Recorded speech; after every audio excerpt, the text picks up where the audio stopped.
नाम बदलने वाले लोग हैं, पहचान बदलने वाले लोग हैं, वेशभूषा पे देख करके किसी को पाकिस्तान भेजने वाले लोग हैं। ये कपड़े से पहचान जाते हैं कि पत्थरबाज कौन है।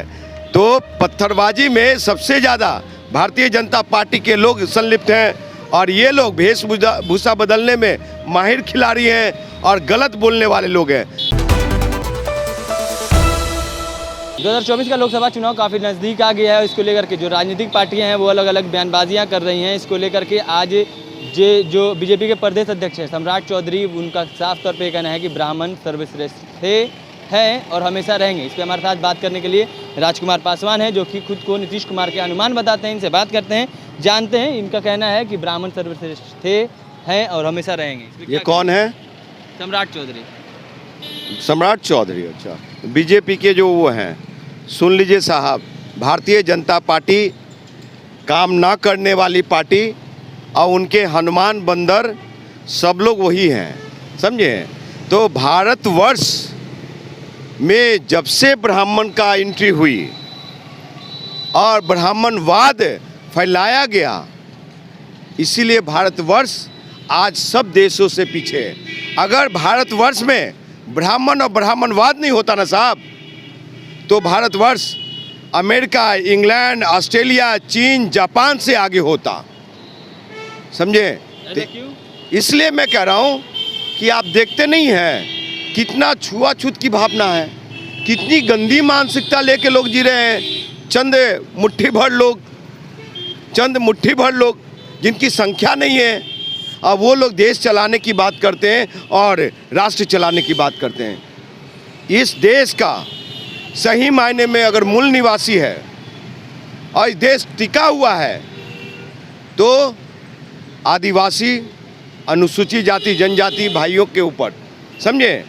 नहीं तो ये देश का बैलेंस गड़बड़ा जाता। हम लोग कोई भी देखिए, भवन का, बिल्डिंग का, इंफ्रास्ट्रक्चर का, और अगर किसी देश को, राज्य को आगे बढ़ाना हो, उसमें सबसे ज़्यादा दलित पिछड़ों का योगदान है और वो लोग आगे बढ़ाएं। और हमारे बाबा साहब आम्बेडकर ने आगे बढ़ाए। अगर बाबा साहब आम्बेडकर नहीं होते ना आज़ादी के बाद, तो ही पूर्ण रूप से मनुस्मृति लागू होता और वही ब्राह्मणवादी व्यवस्था में हम लोग को जीना पड़ता। अब वो शीशा। भाजपा का तो कहना है कि आप लोग हिंदुस्तानी हैं ही नहीं, आप लोग अंग्रेज हैं। हम लोग आर्य से आए हुए लोग नहीं हैं, हम लोग आर्य से आए हुए लोग नहीं हैं, हम लोग इस देश का मूल निवासी हैं। लेकिन उनका तो कहना है कि आप लोग अंग्रेज हैं, आप लोग इंडिया नाम रखे हुए हैं और अब इंडिया नाम जो पहले उन लोग से पूछिए, अब भारत अभी उन लोगों से पूछिए कि अंग्रेजों की मुखबिरी किसने की, दलाली किसने की, एजेंटगिरी किसने किया। ये चीज़ें इतिहास गवाह है कि उनसे पूछिए, सम्राट चौधरी जी से, भारतीय जनता पार्टी के लोगों, शीर्ष नेताओं से, कि ये सदाशिवराव गोलवलकर कौन थे, दीनदयाल उपाध्याय कौन था, श्यामा प्रसाद मुखर्जी कौन था, और जो राजनीति चली वो किस तरह का देश में राजनीति आप कर रहे हैं। तो मूल निवासी वाकई में बाबा साहब के अनुयायी और हम लोग ज्योतिबा भाई फुले के मानने वाले लोग, ज्योतिबा राव फुले के मानने वाले लोग, हम लोग गांधी को भी मानने वाले लोग, तो ये हम लोग की उदारता है। और गांधी गुजरात से आए साहब, तो बिहार की धरती, चंपारण की धरती ने उनको गांधी से मोहनचंद करमचंद गांधी से गांधी राष्ट्रपिता बनाया अगर किसी ने, तो बिहार की धरती, चंपारण के लोगों ने। लेकिन भाजपा के लोगों का कहना है कि ये लोग, आप लोग अंग्रेज हैं और इंडिया का नाम जो है अब बदल करके भारत करने के साजिश में, इसलिए क्योंकि जो प्रधानमंत्री इंडोनेशिया दौरे पे जा रहे हैं वहाँ भी बताया गया है कि वो भारत के हैं, यानी साफ तौर पे वहाँ पे भारत लिखा गया है इंडिया की जगह, और प्रेसिडेंट ऑफ भारत भी लिखा गया है प्रेसिडेंट के द्वारा। सुनिए, ये नाम बदलने वाले लोग हैं, पहचान बदलने वाले लोग हैं, वेशभूषा पे देख करके किसी को पाकिस्तान भेजने वाले लोग हैं। ये कपड़े से पहचान जाते हैं कि पत्थरबाज कौन है।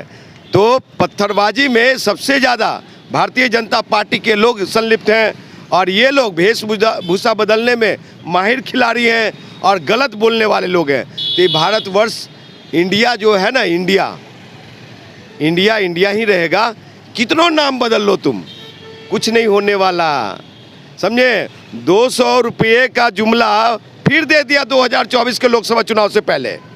2024 के लोकसभा चुनाव से पहले ये जुमलों की सरकार ने, केंद्र की जुमलों की सरकार ने फिर से जुमला दे दिया 200 रुपये का। और जैसी अगर मान लिया गलती से, जितना नहीं है, आना नहीं है 24 में इन लोगों को, जुमलेबाजों को, लेकिन अगर ये आते हैं 24 में तो 2000 के पार होगा गैस सिलेंडर। ये फिर मेरा इंटरव्यू लीजिएगा इस मुद्दे पे, बता रहा हूँ मैं। तो ये है, कर रहे हैं आप? एकदम चैलेंज कर रहा हूँ मैं। गृह मंत्री अमित शाह दौरे पे आ रहे हैं, बिहार दौरे पे, क्या कहेंगे? बिहार वो धरती है कि सभी को मान सम्मान देता है। गौतम बुद्ध की धरती है, महावीर की धरती है। ये श्यामा प्रसाद मुखर्जी, गोलवलकर और दीनदयाल उपाध्याय धाम की धरती नहीं है। ये संघियों की धरती नहीं है, ये भाजपाइयों की धरती। लेकिन यहाँ भी उनको मान सम्मान दिया, लेकिन वो विफल रहे। 14 साल सरकार चलाया, विफल रहा। नीतीश कुमार जी चाहते थे कि बहुत सारे चीज़ दे ये लोग, लेकिन बिहार को विशेष राज्य की दर्जा नहीं दिया। पटना विश्वविद्यालय को साहब केंद्रीय विश्वविद्यालय की दर्जा नहीं दिया, संपूर्ण विश्वविद्यालय की दर्जा देने का काम नहीं। इसीलिए आते हो बिहार कि विशेष राज्य का दर्जा दे देंगे, या फिर न्याय सुनिए, अगर नहीं तो न्याय कुछ न्याय अगर बनाने की बात करेंगे। अगर इनमें हो हिम्मत अमित शाह जी में, आप वाकई में बिहार के 13 करोड़ आवाम के लिए सोचते हैं कि उनका भला हो, तो बिहार को विशेष राज्य की दर्जा दे करके दिखाओ, तब हम जानेंगे। सुन लो साहब, फैक्ट्री लगने वाला था, कितने फैक्ट्री दिए बिहार में? रेलवे में 4 लाख वैकेंसी खाली है, क्यों नहीं भर रहे हैं? तो ये कुछ नहीं, आ रहे हैं अमित शाह जी, तो बिहार के 13 करोड़ आवाम आपसे उम्मीद करता है कि बिहार को विशेष राज्य की दर्जा दीजिए। ये हमारे साथ राजकुमार पासवान थे, जिनका साफ तौर पे मांग है कि अगर गृह मंत्री अमित शाह बिहार दौरे पे आ रहे हैं तो बिहार को एक विशेष राज्य का बस दर्जा दे दें, और कुछ नहीं बिहार को चाहिए। और भी तमाम खबरें हम आप तक पहुंचाते रहेंगे। ऐसे ही तमाम खबरों के लिए जुड़े रहें चैनल इनसाइड के साथ। तब तक के लिए धन्यवाद।